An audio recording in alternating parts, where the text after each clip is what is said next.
How we doing, guys? Welcome to DT's Daily. Now on today's show we're going to be talking about the title race because there were wins for Man City, wins for Arsenal, and there were 2 points dropped by Liverpool. How we doing, guys? Welcome to DT's Daily. That's right.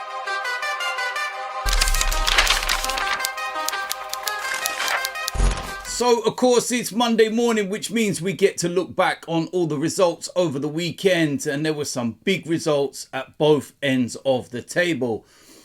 It's that time of the year, innit, where things just get crazy. Games are coming thick and fast. Results are happening that you may not expect. And some of the decisions, the drama, just crazy when you look back on it. So, we're going to start... First game on Saturday, and it was Crystal Palace against Manchester City. I had this down as a comfortable Man City win, and to be honest, that's what it was. Crystal Palace actually took the lead very, very early in the game. But any chance of a possible upset and drop points for Man City was ended a few minutes later when Kevin De Bruyne put one in the top corner. Crystal Palace should have had a penalty before half-time. That was clear.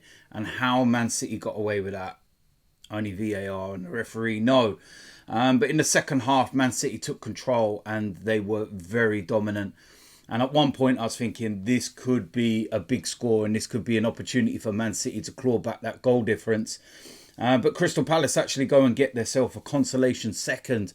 And yeah, listen, in terms of the title race, that's another goal chalked off for Man City. So I suppose in the context, it wasn't a bad result for Liverpool and Arsenal. Wolves against West Ham, controversy in this game. Wolves took the lead. West Ham had a goal disallowed. Wolves made a mistake. West Ham get a penalty. James Ward-Prowse scores from a corner. Like, loads was happening in this game. And then Wolves score right at the end. Clear goal. And they've ruled it out for offside. And what they were saying is that this was a subjective one. They don't normally get involved for offside decisions, VAR. If I remember rightly, what the commentators were saying is that, you know, with offside, it's black and white. You know, you're either off or you're not.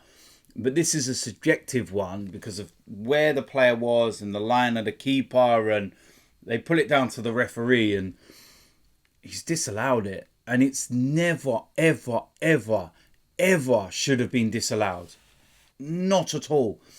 Wolves have had some unbelievable decisions go against them this season. But yeah, West Ham go and win the game, but yeah, Wolves should have got a point out of that. That should never have been disallowed. Everton against Burnley. And yeah, look, listen, Everton go and get the win. That's a very big 3 points for them. Quite a funny goal when you look at it. And Calvert-Lewin didn't know anything about it. He went absolutely ages without a goal. He goes and gets a goal a few days ago and gets, you know, off the mark again.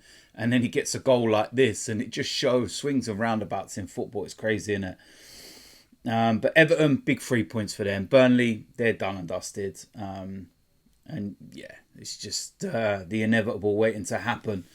Aston Villa against Brentford. This will be 2 points dropped for Aston Villa. Raced into a 2-0 lead, and then out of nowhere, Brentford found themselves 3-2 ahead.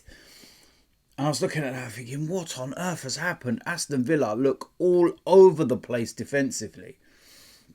They go and get themselves an equaliser. You know, they'll thank their lucky stars they've got Ollie Watkins in the team, that's for sure. But that, given the fact that they were at home and 2-0 ahead and everything, that's 2 points dropped for Aston Villa in the race for the Champions League places. Big 2 points drop for them. Fulham against Newcastle, and Newcastle go and win this game.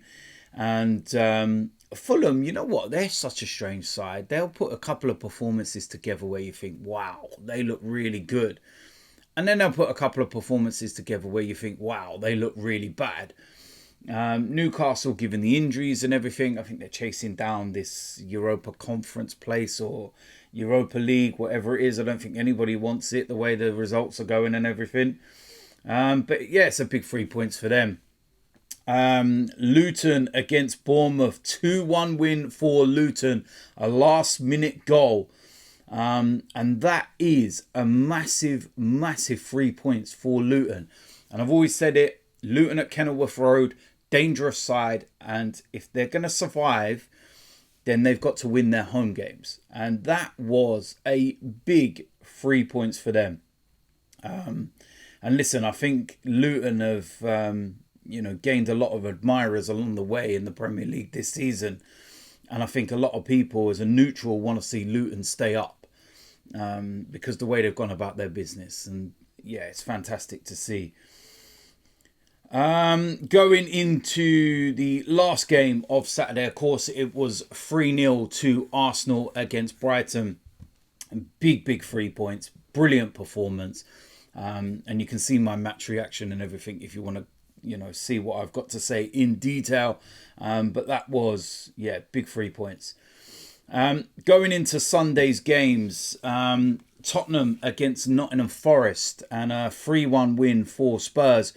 When you're watching this game, I'll tell you something, how Nottingham Forest didn't get more than 1 goal and they'll be kicking themselves. Chris Wood in particular equalises, and then there's a moment where he has a simple tap in and he absolutely rockets it off the post. And you're like, what are you doing? Tottenham go ahead, get the second and third goal. 2 good finishes, to be fair. But a big talking point was James Maddison, because he's clearly punched the Nottingham Forest defender. Clearly punched him in the stomach. And VAR's looked at it. I'm not going to blame the referee in this instant because it was off the ball. This is where he needs the help of VAR. And this is where I feel that there's a big issue with VAR, because what VAR should do is look at that and say to the referee, right, you're in control of the game. There's no way you would have seen this incident, but we want you to go to the monitor, look at it yourself, and you make your own decision. Because they tell him there's nothing wrong, he's not in a position to do anything other than to just have a word, move on, and it's not his fault. And this is what I'm saying. Somebody else that's not at the game is making that kind of decision. That's the kind of decision where VAR has to intervene and say, right, go to the monitor, have a look, make your own decision. You give your own judgment on it, not us. Absolutely ridiculous decision that he never got sent off for that. Sheffield United against Chelsea, and Chelsea are an absolute shambles. 2-2 against Sheffield United. And I'll tell you something, Sheffield United, I give them credit, because since, they got demolished by Arsenal, they've actually gone into games and they're at least fighting now. They're at least being, competitive, and they're doing really well in that respect. They're going down, but they're going down with a fight, and you've got to show, respect for that. But Chelsea, they're just a shambles. They go and beat Manchester United and they're all singing and dancing and moved up to 10th. And ironically, Kai Havertz scoring the second goal against Brighton moved them up another place into 9th. And then they go and put a performance like that in against Sheffield United. Pathetic club. Last game of the day was the big one, and it was Manchester United against Liverpool. And this game did not disappoint. 2-2 draw. And Liverpool have dropped a massive 2 points in the title race.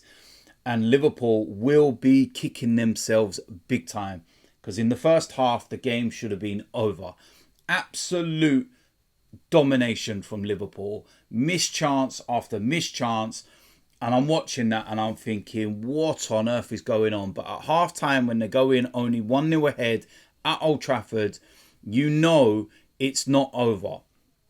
But watching it, I'm thinking the only way that, Manchester United are going to get back into this game is by something stupid from Liverpool, a mistake. And that's exactly what happened.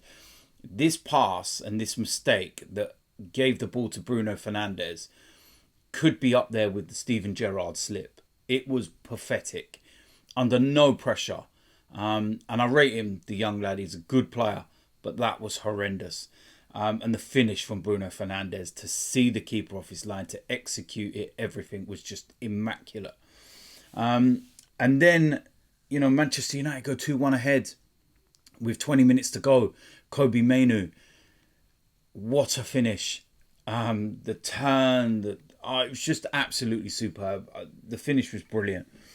And then it was just all madness in the final 20 minutes where Liverpool trying to score, they get a penalty, and in real time I've watched it and I thought, what are you doing, Wan-Bissaka? What a stupid tackle to make in the box. But then when you look at it back, you're like, he hasn't even made contact with him, to be fair.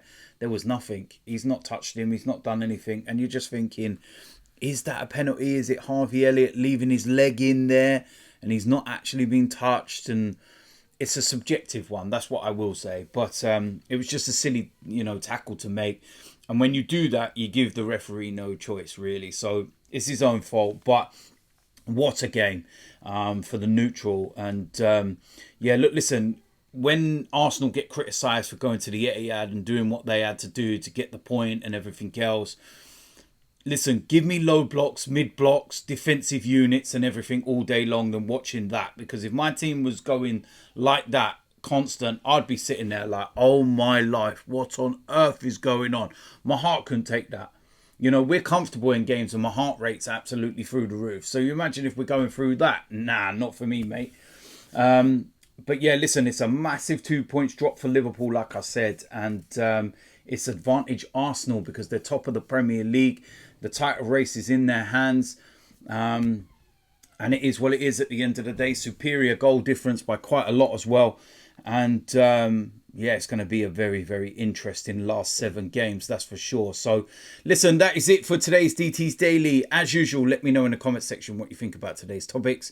If you're new around here, hit the subscribe button, smash a like on this video, and I will see you lot soon. I'm out of here.